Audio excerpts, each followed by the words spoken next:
Siamo con mister Chinnici al termine della sfida tra San Giorgio Piana e Partini Caudace, risultato di 3-1. Mister, intanto come valuta la prestazione della sua squadra? Una prestazione importante, abbiamo fatto una gran bella partita, siamo partiti forte, siamo riusciti a sbloccarla subito e poi la partita si è messa nel binario giusto, siamo stati compatti, cinici quando era il tempo di essere cinici e abbiamo fatto un grande possesso, però ho visto una squadra in salute, una squadra che sta bene e che ha soprattutto voglia.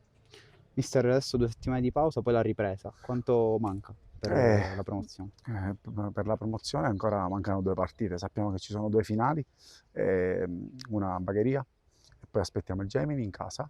Saranno 2 partite belle toste perché sono 2 squadre che lottano per un piazzamento playoff, però noi abbiamo un grande obiettivo e non possiamo che aspettare queste partite per centrare il nostro obiettivo. Cosa può dirci invece del pubblico di Piana, sempre Il molto vicino? pubblico è una cornice di pubblico che per noi è un orgoglio rappresentarli e siamo orgogliosi e fieri di avere un gruppo ultra come questo e sono la nostra forza, lo sappiamo noi e lo sanno anche loro. Grazie, mister.